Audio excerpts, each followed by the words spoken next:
అందరికీ నమస్కారం అండి. 12 ఏళ్ల సుదీర్ఘ నిరీక్షణ తరువాత ఈ జూన్ 2వ తేదీన ఖగోళంలో ఒక మహా అద్భుతం జరగబోతోంది. సాక్షాత్తు దేవగురువు బృహస్పతి ఏకంగా కర్కాటక రాశిలో ఉచ్చస్థితికి చేరుకోబోతున్నాడు. ఈ మహాగురు గోచారం వల్ల కొన్ని రాశుల వారి తలరాత రాత్రికి రాత్రే మారిపోనుంది. పట్టిందల్లా బంగారమే. వాళ్ళ దశ తిరగబోతోంది. మరి ఆ అదృష్ట రాశుల్లో మీ రాశి ఉందా?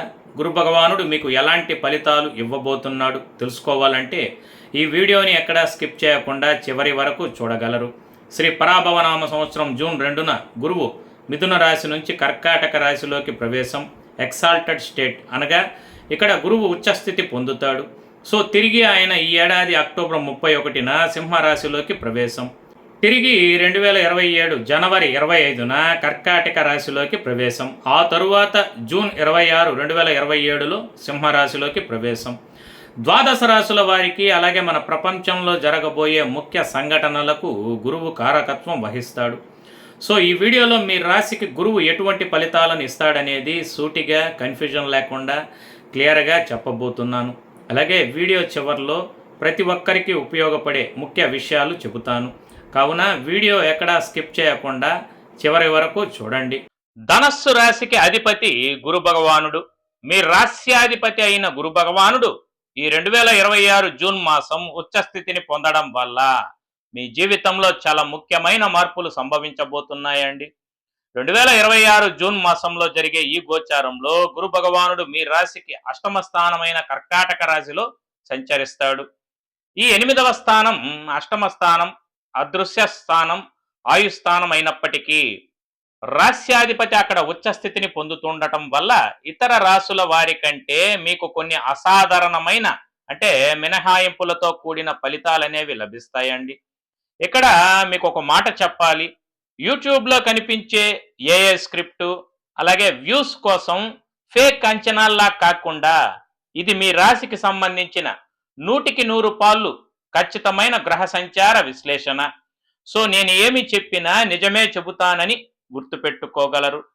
గురు భగవానుడు 8వ స్థానానికి రావడం వల్ల కొన్ని ఆటంకాలనేవి మీ జీవితంలో ఏర్పడవచ్చు. అయినప్పటికీ వాటన్నింటినీ అధిగమించి మీ జీవితంలో విజయం అనేది సాధిస్తారండి. అలాగే ఈ ఏడాది అష్టమ భాగ్య స్థానాల్లో గురు సంచారం, గురు అతిచారం ఫలితంగా స్పెక్యులేషన్లు, షేర్ల లావాదేవీల్లో లాభాలనేవి గడిస్తారు. రుణాలను తీర్చివేస్తారు. ఉమ్మడి వ్యాపారం కలిసి వస్తుంది. వ్యాపార విస్తరణ ప్రయత్నాలు ఫలిస్తాయి. ప్రకటనలు, ఏజెన్సీ, యాడ్ ఏజెన్సీ వంటి వారికి అనుకూలము. రాజకీయ, సినీ, రవాణా, విద్య, ఐటీ రంగాల వారికి ప్రోత్సాహకరం. విదేశీ ప్రయాణాలు చేస్తారు. విద్యార్థులకు శుభప్రదమైన కాలం. స్నేహితులు, బంధువులు లక్ష్య సాధనలో సహకరిస్తారు. వివాహాది శుభ కార్యక్రమాలు జరుగుతాయి. మీ శ్రీవారు లేక శ్రీమతి విషయాల్లో పురోగతి అనేది కనిపిస్తుందండి. ఉద్యోగరీత్యా చూసిన గురు భగవానుడు 8వ ఇంట్లో ఉండటం వల్ల పనిలో అదనపు బాధ్యతలు అనగా పని భారం అనేది పెరుగుతాయి. పై అధికారులతో మీరు మాట్లాడేటప్పుడు సంయమనం పాటించాలి. సహనము, ఓపిక, నిదానం అనేది చాలా అవసరం. ఊహించని ప్రదేశాల నుంచి ధనలాభం లేక ఇన్సూరెన్స్, వీలునామా వంటి మార్గాల ద్వారా ఆర్థిక ప్రయోజనాలు పొందే అవకాశం అయితే స్పష్టంగా ఉంది. ఉద్యోగ మార్పు చేసే అవకాశం ఉంటుందండి. వ్యాపార రీత్యా చూసినా కొందరు అప్పు చేసి వ్యాపారాన్ని అభివృద్ధి చేస్తారు. సరైన సమయానికి మీకు ఆశించిన ధన సహాయం అందుతుంది. నూతన వ్యాపారాన్ని ప్రారంభించడం కంటే ప్రస్తుతం ఉన్న వ్యాపారాన్ని కాపాడుకోవడంలో అదనపు శ్రద్ధ వహించడం ఎంతైనా అవసరం. చాలా మంచిదండి. మీరిచ్చిన అప్పులు చేతికి రావడం కొంత ఆలస్యం అవుతుంది. కొందరు అప్పుల సమస్యల వల్ల అవమానాలను ఎదుర్కోవలసి రావచ్చును. కాబట్టి ఈ కాలంలో ఆదాయానికి మించి మీరు ఖర్చులు అంటే వ్యయాలు చేయకూడదు. ఈఎంఐ పద్ధతిలో అప్పులు చేయకండి. కోర్టు కేసు సమస్యల్లో ఉన్న వారికి తీర్పు రావడం కొంత ఆలస్యం అవుతుంది. మీకు లాభదాయక రంగాలు చూసిన ఇనుము, సీ ఫుడ్స్ అంటే సముద్రపు ఆహారాలు, హార్డ్వేర్ షాపులు, వెల్డింగ్ షాపులు, మీడియా, ప్రెస్, అర్చకులు, జ్యోతిష్యులు, ఉపాధ్యాయులు, ఆటోమొబైల్స్, విడిభాగాలు అంటే స్పేర్ పార్ట్స్, ఎలాంటి పెట్టుబడి లేకుండా వ్యాపారం చేసే వారందరికీ మంచి లాభాలనేవి వస్తాయండి. భాగస్వామ్య వ్యాపారంలో అంటే పార్ట్నర్షిప్ బిజినెస్‌లో మీ పార్ట్నర్స్ ద్వారా కొన్ని పరోక్ష సమస్యలు, వ్యతిరేకతలనేవి అప్పుడప్పుడు వచ్చిపోతుంటాయి. ఆర్థిక వ్యవహారాల రీత్యా చూస్తే భాగస్వామ్య వ్యాపారంలో అంటే జాయింట్ వెంచర్‌లో పురోగతి ఉంటుందండి. స్నేహితుల ద్వారా ప్రయోజనం కలుగుతుంది. మీకు రావాల్సిన వారసత్వ ఆస్తి సంపద అంటే పూర్వీకుల ఆస్తి వాటాను మీరు పోరాడి పొందాల్సి రావచ్చును. శుభ కార్యక్రమాలకు కొంత ఖర్చులు ఏర్పడతాయండి. ఇల్లు మారడానికి లేదా వాహనాల కోసం ధన ఖర్చులు చేయవలసి రావచ్చును. ముఖ్యంగా వాహన మరమ్మతుల కోసం ఖర్చులు ఉంటాయి. ఈ కాలంలో పెద్ద మొత్తంలో అప్పు ఇవ్వడాన్ని లేదా తీసుకోవడాన్ని నివారించడం ఎంతైనా మంచిది. ఆర్థిక లావాదేవీలలో అంటే మీరు ఇచ్చిపుచ్చుకోవడాల్లో మరింత జాగ్రత్తలు తీసుకోవాల్సిన సమయం. కుటుంబ జీవితం రీత్యా చూసినట్లయితే మీ తల్లిగారి ఆరోగ్యం గతం కంటే మెరుగుపడుతుందండి. అద్దె ఇంటి నుంచి కొందరు సొంత ఇంటికి మారుతారు. కొందరు విదేశాల నుంచి స్వదేశానికి తిరిగి వస్తారు. కుటుంబంతో కలిసి తీర్థయాత్రలు చేస్తారు. కులదైవ దర్శనానికి వెళ్ళి వస్తారు. దంపతుల మధ్యన అంటే భార్యాభర్తల మధ్యన చిన్న చిన్న అభిప్రాయ భేదాలనేవి వచ్చే అవకాశం ఉన్నందున మీరు వాగ్వాదాలు లేకుండా ఒకరికొకరు సామరస్యంగా సర్దుకుపోవడం ఎంతైనా అవసరం. ఈ కాలంలో మంచిది కూడాను. ఈ రాశి మహిళల కోసం ప్రత్యేక ఫలితాలు చూసిన గృహిణులకు సంబంధించి కుటుంబంలో పెద్ద నిర్ణయాలు తీసుకోవాల్సిన పరిస్థితి తలెత్తవచ్చు. మీ సంతానం విద్య, వారి వివాహానికి సంబంధించిన బాధ్యతలు మీకు కొంత ఆందోళనలను కలిగించవచ్చు. ఈ రాశి మహిళా ఉద్యోగస్తులకు చూసిన ఉద్యోగానికి వెళ్ళే మహిళల విషయానికి వస్తే పని భారం పెరుగుతుందండి. ఇది అష్టమ గురు కాలం కాబట్టి సమయం వేళ చూడకుండా కష్టపడితే ఖచ్చితంగా దానికి తగిన ఫలితం అనేది మీకు దక్కుతుంది. భయపడాల్సిన అవసరం లేదు. భగవంతుని కృప, గురువుల ఆశీస్సులు మీకు ఎల్లవేళలా తోడుగా ఉంటాయి. ఆరోగ్యపరంగా చూస్తే మీ రాస్యాధిపతి గురువు అష్టమంలో ఉన్నందున జీర్ణక్రియకు సంబంధించిన సమస్యలు అంటే కడుపుకు సంబంధించి అజీర్ణ రుగ్మతలు రావచ్చు. కనుక ఆహార విషయంలో కఠిన నియమాలు పాటిస్తూ మసాలా, మాంసాహారంలో తగిన నియంత్రణ తీసుకొనుట ఎంతైనా అవసరం.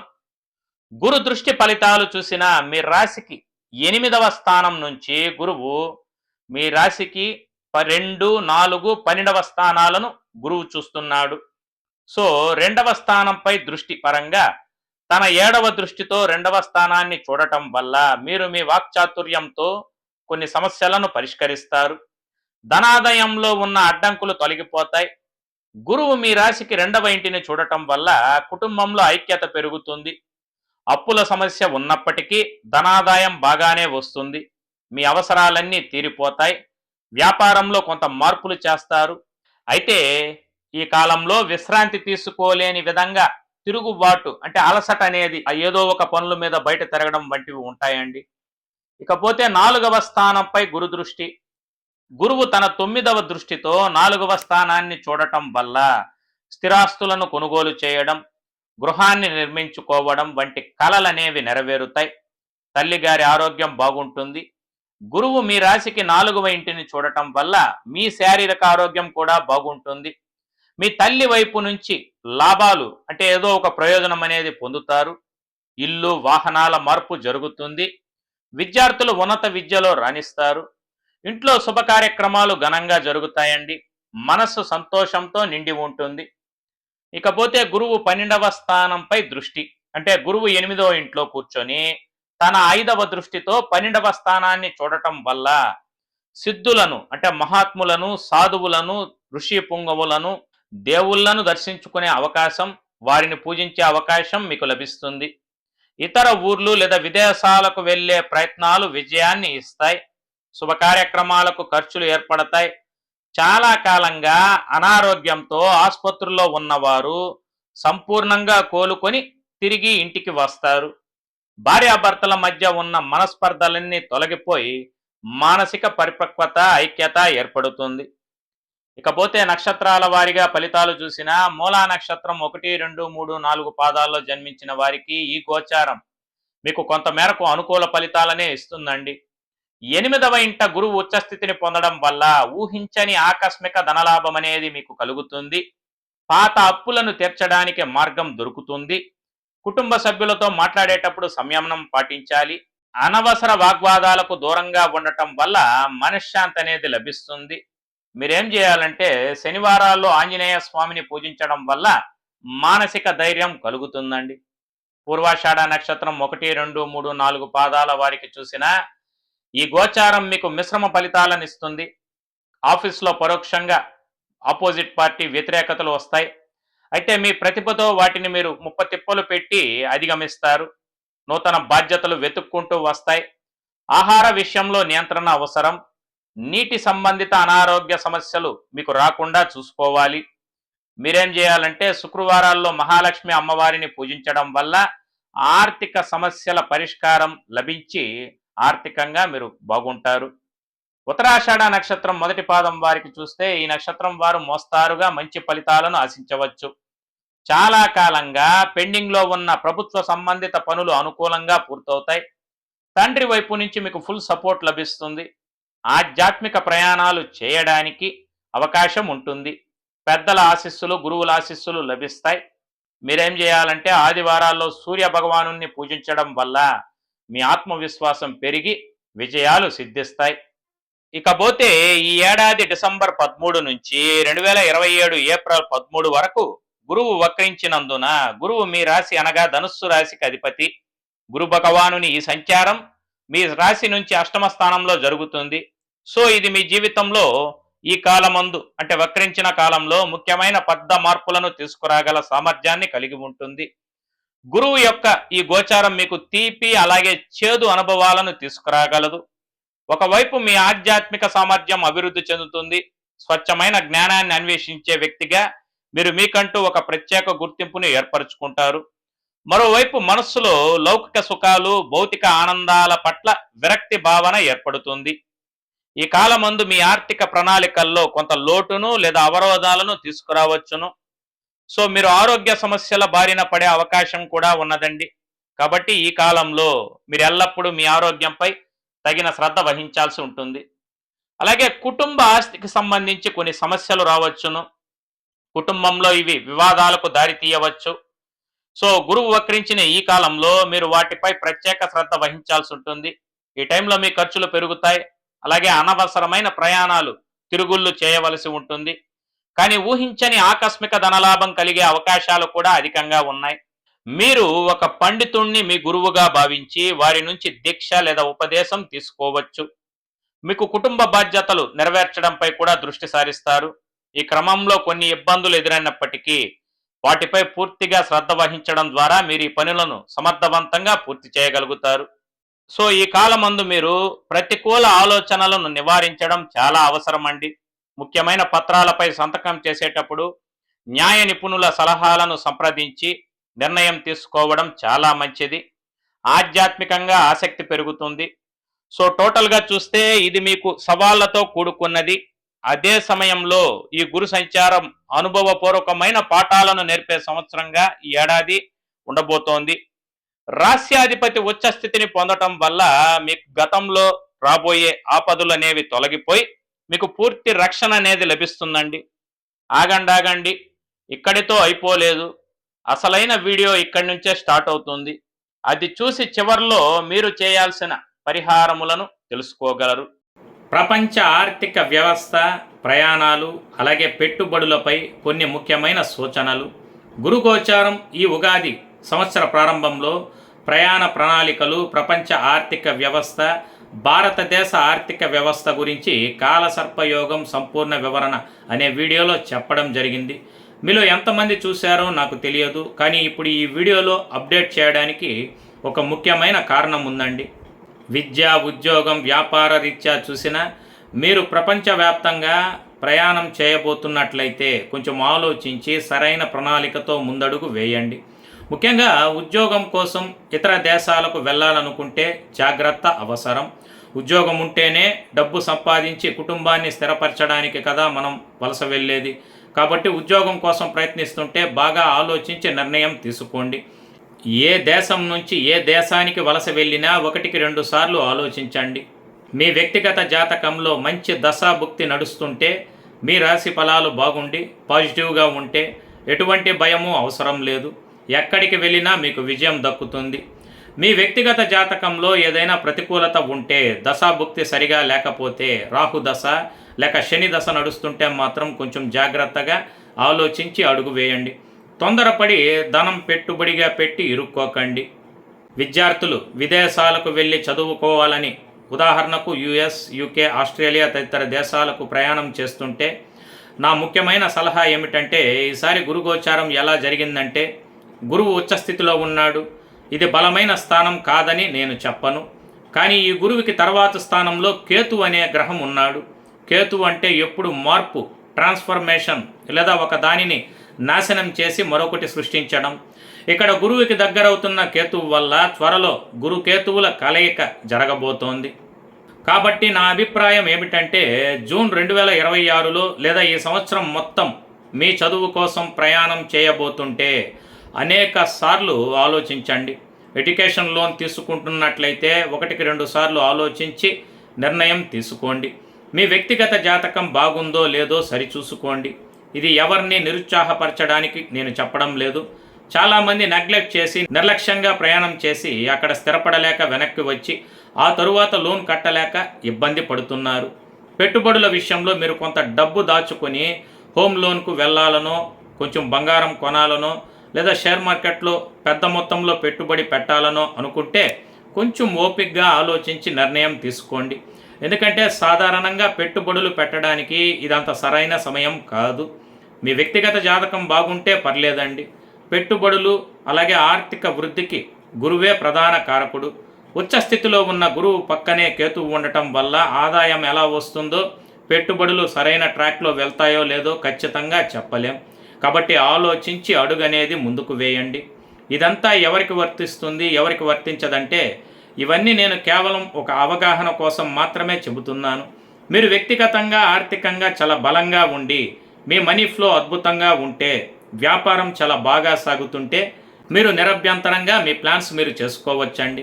కానీ బడ్జెట్ వేసుకొని ప్రణాళిక ప్రకారం జీవితాన్ని గడిపేవారు, ముఖ్యంగా మధ్య తరగతి కుటుంబాల వారు మాత్రం కొంచెం ఆలోచించి నిర్ణయాలు తీసుకోవాలనేది నా సలహా.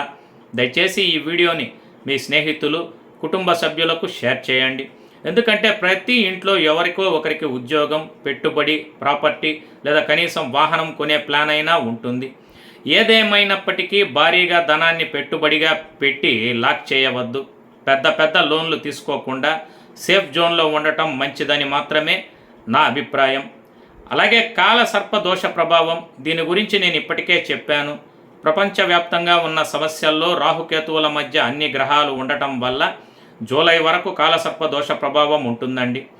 జూలై వరకు కొంచెం గందరగోళ పరిస్థితులు ఉంటాయి. ఆ తరువాత ఆగస్టు మాసంలో 17వ తేదీన సూర్యుడు తన స్వక్షేత్రమైన సింహరాశిలోకి ప్రవేశించాక లోక కాలమాన పరిస్థితుల్లో మార్పులనేవి చూడవచ్చును. కాబట్టి దేనికి ఓపిక కోల్పోకుండా మీ కనీస అవసరాలు ఏమిటో వాటికి మాత్రమే ప్లాన్ చేసుకోండి. అంతేకాని పరిమితికి మించి అడుగులు వేయడం లేదా పెద్ద మొత్తంలో రిస్కులు తీసుకునే విషయాలకి దూరంగా ఉండటం మంచిదన్నది నా సంపూర్ణ అభిప్రాయం. ధనస్సు రాశి వారి కోసం కొన్ని సులభమైన పరిహారాలు చూసిన మీ జన్మ నక్షత్రం రోజున గురువారాల్లో గురుహోరలో గురు భగవానుణ్ణి వెళ్ళి దర్శించుకోండి. దీనివల్ల విశేషమైనటువంటి మంచి ఫలితాలు మీకు సిద్ధిస్తాయి. శ్రీ దక్షిణామూర్తి స్వామిని పసుపు రంగు పూలతో అర్చన చేసి పూజించడం ఎంతో శ్రేష్టము. పేద విద్యార్థుల విద్యకు మీ చేతనైన సహాయం చేయడం వల్ల గురు భగవానుని అనుగ్రహం, ఆశీస్సులు లభిస్తాయి. ఓం గురవే నమః అనే మంత్రాన్ని ప్రతిరోజు 108 సార్లు ఉదయాన్నే పఠించడం వల్ల మీకొచ్చే ఆటంకాలు తొలగి సర్వ శుభాలు చేకూరుతాయి. కాకులు, పక్షులు, కుక్కలు, గోవులకు నీరు, ఆహారాన్ని అందించండి. లేని వారికి, పేదవారికి మీకు తగినంతలో అన్నదానం చేయండి. ఇందువల్ల పుణ్యము, సత్కర్మలనేవి మీకు తప్పక సంప్రాప్తిస్తాయి. ఈ పరిహారములను శాస్త్రోక్తంగా నమ్మకంతో పాటించినట్లయితే మీకంతా సదా మంచే జరుగును. శుభం. సర్వే జన సుఖినో భవంతు. లోకా సమస్త సుఖినో భవంతు. ఈ వీడియో మీకు నచ్చినట్లయితే సోషల్ మీడియాలో షేర్ చేయండి. మరిన్ని అప్డేట్స్ కొరకు ఛానల్ని సబ్స్క్రైబ్ చేసుకోవడం మర్చిపోకండి. Thank you for watching.